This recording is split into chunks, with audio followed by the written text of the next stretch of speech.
Hi, it's Anne-Marie from Charmed Live Therapy. I've just made the mistake of checking my emails. I've done a big long video today, but I opened up this email stupidly and I thought, oh my God, do not tell me that is another Amicus curated brief, because I was about to do my nut because I thought Blake had managed to come up with another one, but it's actually, the judge in this case, he must be absolutely going round the twist with it all.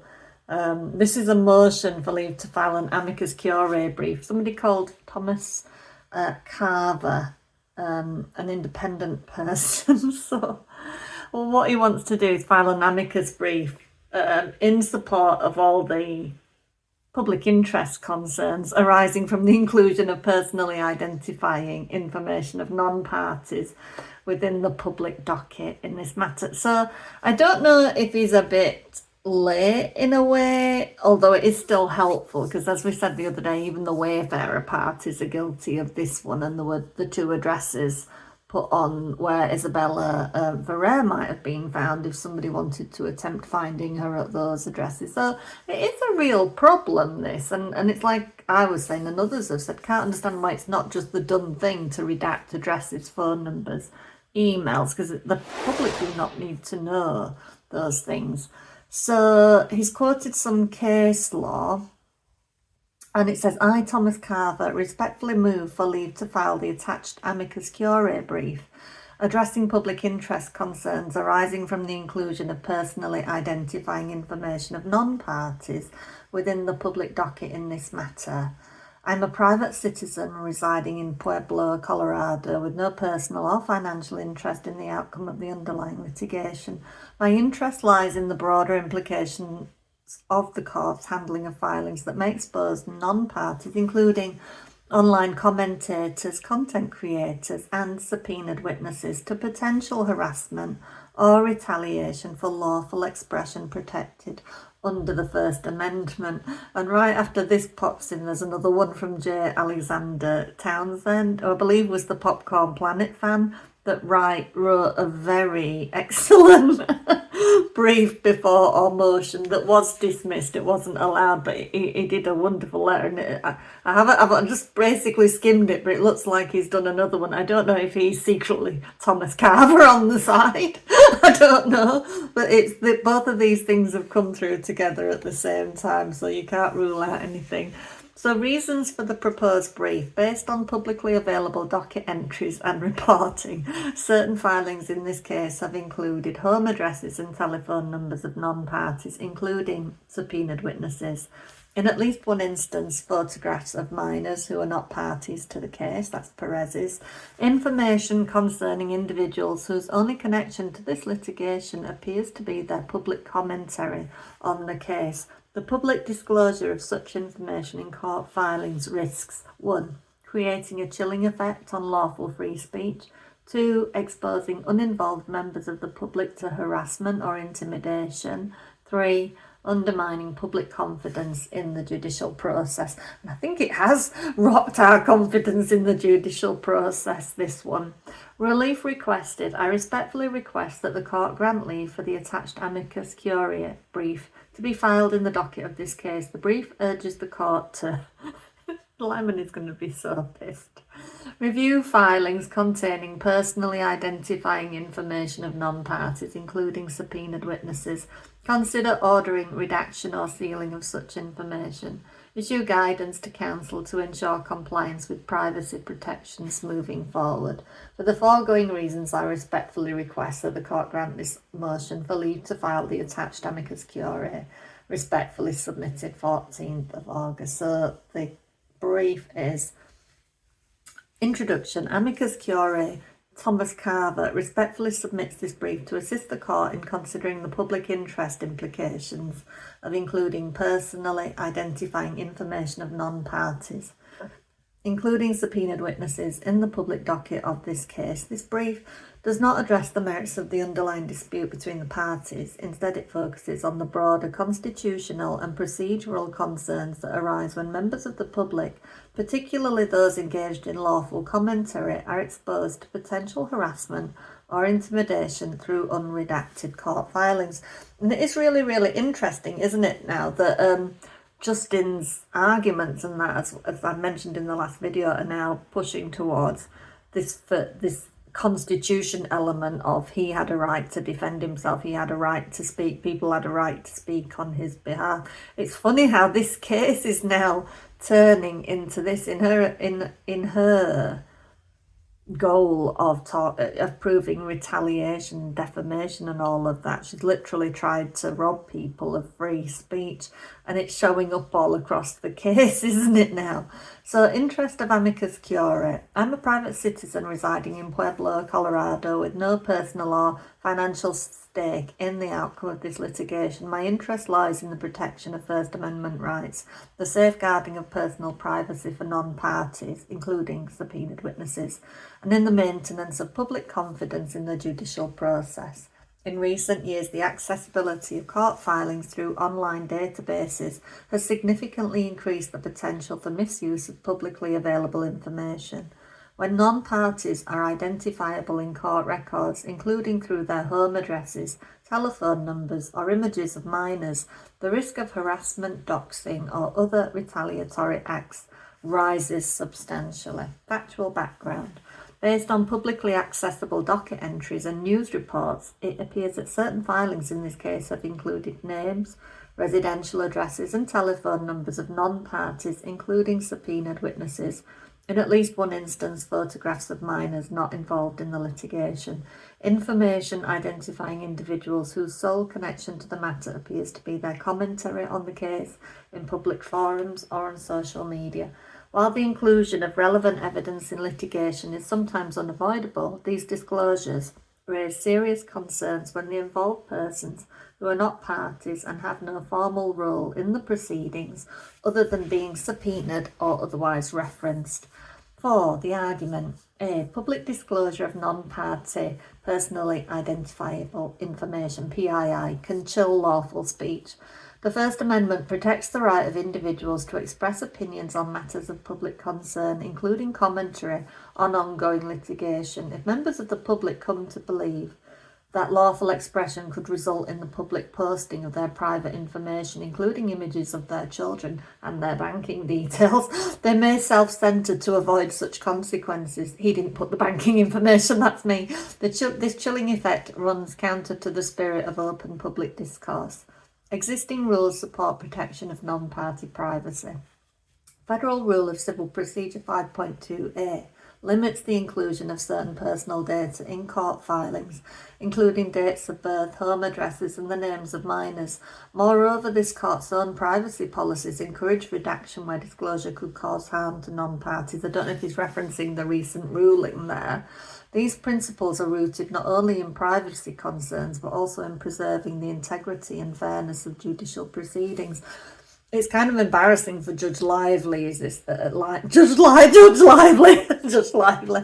Liman. I honestly haven't had a drink today. I'm just a bit giddy because I thought there was going to be another Blake Amicus brief for a minute, so I'm kind of relieved that it's not Blake. But yeah, it kind of underlines that has he got control of this docket? Has he got control of this case? Because look what's happening all over it, kind of thing. It's kind of like questioning his ability to manage this case in a way without being somebody nudging him.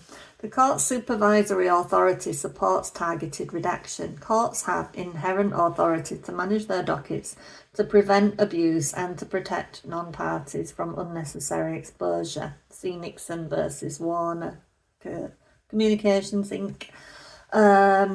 In brackets, recognising courts' authority to limit public access to court records to protect privacy interests. So this includes ordering the redaction or sealing of personally identifying information that is not essential to resolving the substantive legal issues before the court. Well, he kind of has done that, but it didn't mention addresses from what I remember, from what I recall, which seems strange, and didn't mention people's banking information either. Recommendations. Amicus respectfully urges the court to review filings containing personally identifying information of parties, including subpoenaed witnesses and minors, order appropriate redaction or sealing of such materials where they are not essential to the public's understanding of the case, issue guidance reminding counsel of their obligations under Rule 5.2 and this court's privacy policies to avoid unnecessary disclosure of private information belonging to non-parties. I wonder if Wayfair were possibly being slightly naughty in that maybe they were a bit aggravated that they're having trouble getting hold of Isabella, and maybe they were slightly naughty in that they didn't redact those addresses, or maybe they thought it might prompt somebody to come out of the woodwork and say where she was. And that's just speculation on my part. I guess there's the potential for that they have done something maybe that they shouldn't have done. Don't shoot me. Conclusion. Protecting the privacy of non-parties while maintaining judicial transparency is both feasible and necessary. The requested measures would not prejudice either party's ability to litigate their claims, but would reaffirm the court's commitment to safeguarding constitutional rights and preventing unnecessary harm to the public. Respectfully submitted. Now, funnily enough, his own address is on there. So I don't know what to make of that, because does he really want his public address on there, or was he again thinking that might be redacted just automatically? I don't know whether he's just making a point by putting that on there. I don't know, but literally, I'm not going to say it, but he's literally, his address is on there, and a phone number and an email address. So make of that what you will. So the other thing that popped up just now, and hopefully the lighting's okay, because usually, even though I don't use lights, I'm usually too light when I run it through my processing software to edit it. I usually end up looking too white, so I'm hoping that there's enough light right now.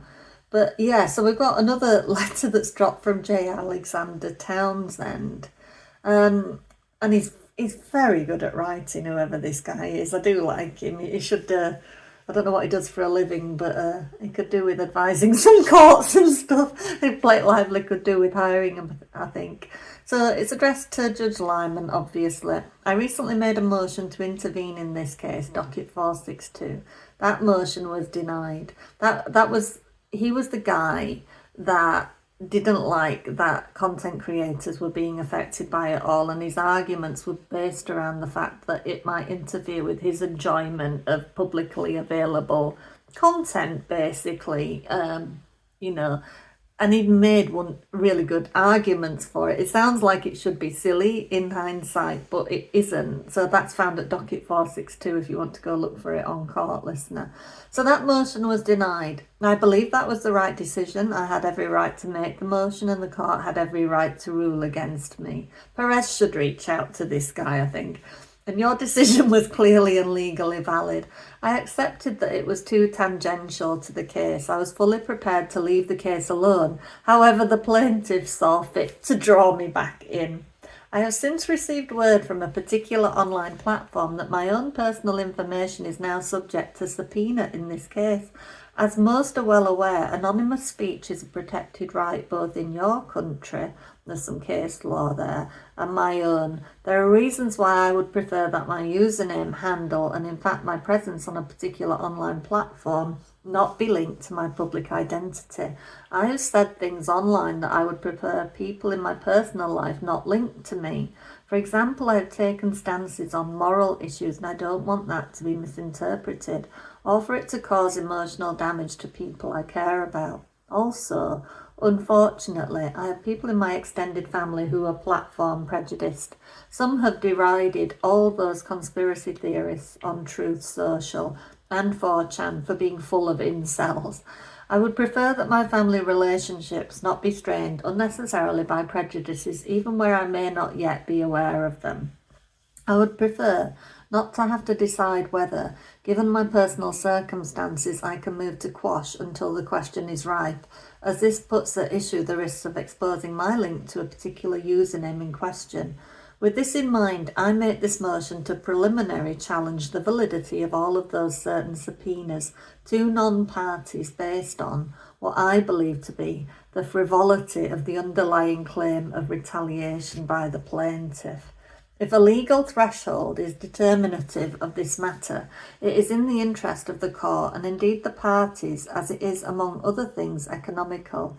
Therefore, I first reiterate here and incorporate by reference my arguments that can be found in Docket 462 under the subheading of Memorandum of Law, paragraph numbers 1 through 16.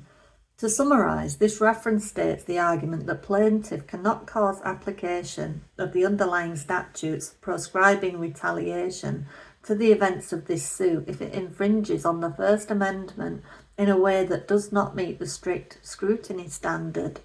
That truthful yet negative speech cannot be infringed on by the application of any law merely because of reputational interests alone. Therefore, I primarily seek an order for the plaintiff to show cause why Ms. Lively's retaliation complaint should not be dismissed with prejudice on First Amendment grounds. This order would, in my opinion, be the least prejudicial to the parties, as it is less likely to be viewed as a technicality by the masses.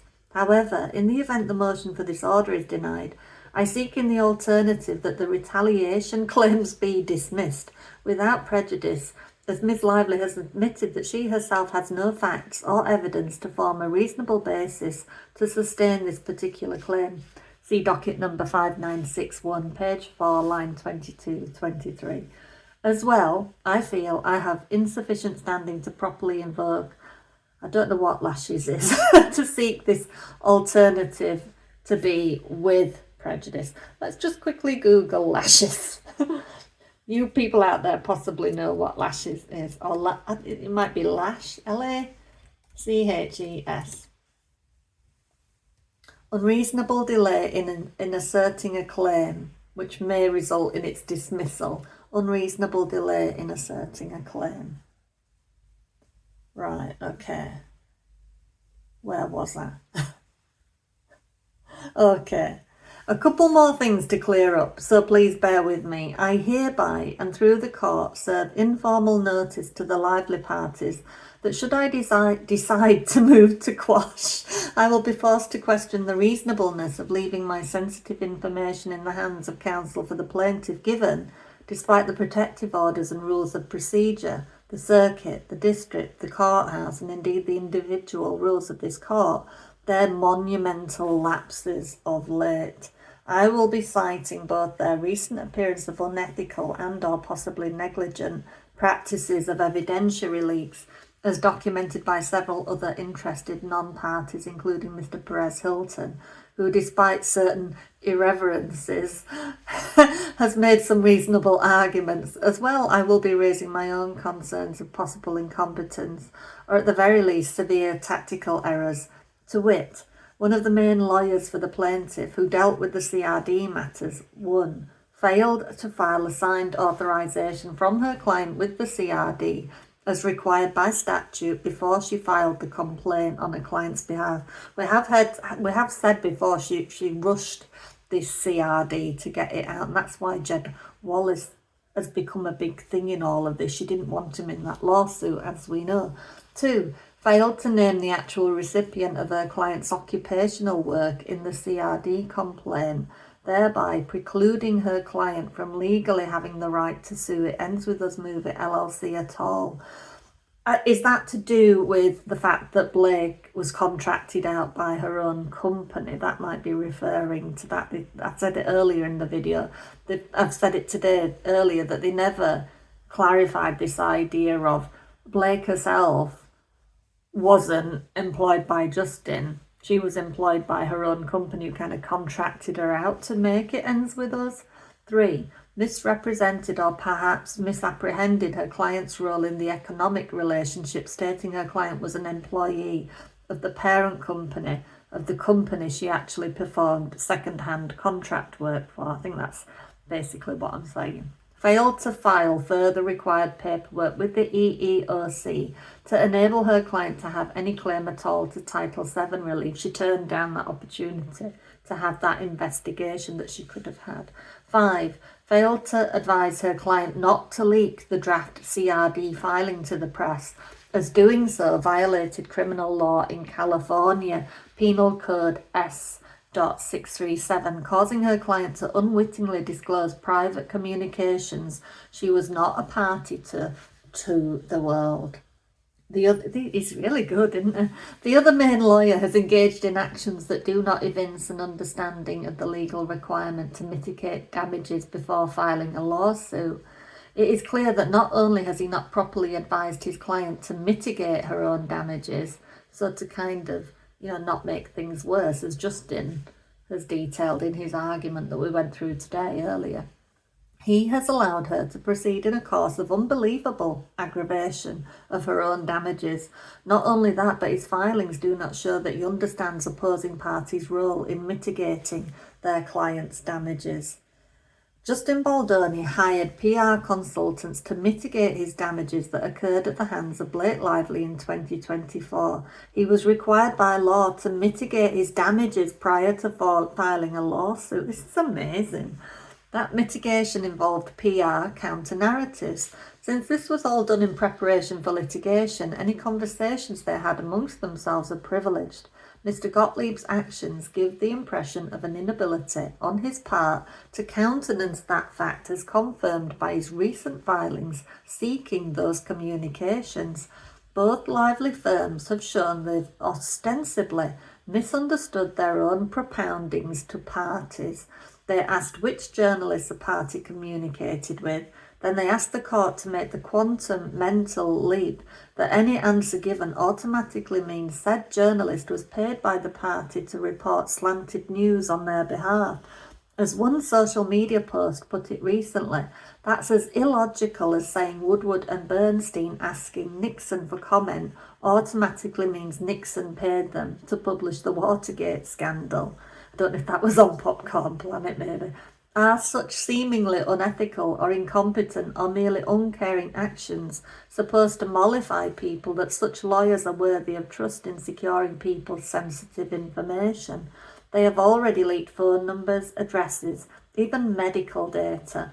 In preparation for a possible motion to quash, I sound like Sean Connery, in preparation for a possible motion to quash, I also asked the court, as a non-party right now, for limited discovery from Lively, namely any communications Ms. Lively has had with the New York Times, any of its employees or agents regarding the CRD complaint or the substance of its assertions.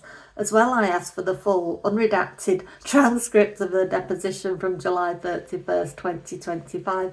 These will be helpful in arguing that the burden, including the risk of disclosure, outweighs the benefit due to a claim that, in my humble opinion, has no legal validity. With great respect, J Alexander Townsend, non-party pro se.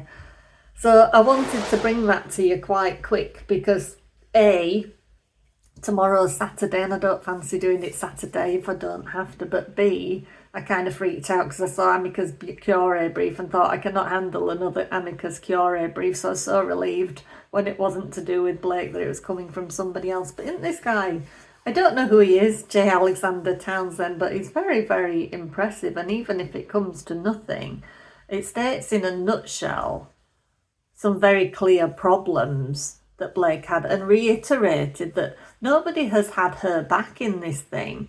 I mean, yes, we get that she's probably very, very difficult to deal with, but somebody should have literally strapped her to a chair, slapped some tape on her mouth. And I say this as somebody that's pro-women and women power and the rest of it. But sometimes, she probably just needed kidnapping and sticking on a desert island for a little while.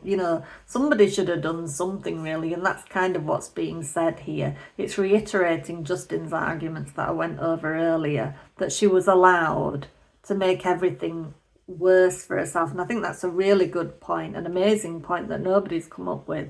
This idea that what Justin did in hiring crisis PR was actually to mitigate things getting worse, so that in case of a lawsuit, whatever, you know, if we were to win it, that whatever expenses would have been lowered because they'd have taken right actions to keep it smaller, in effect, to stop it ballooning out of all control.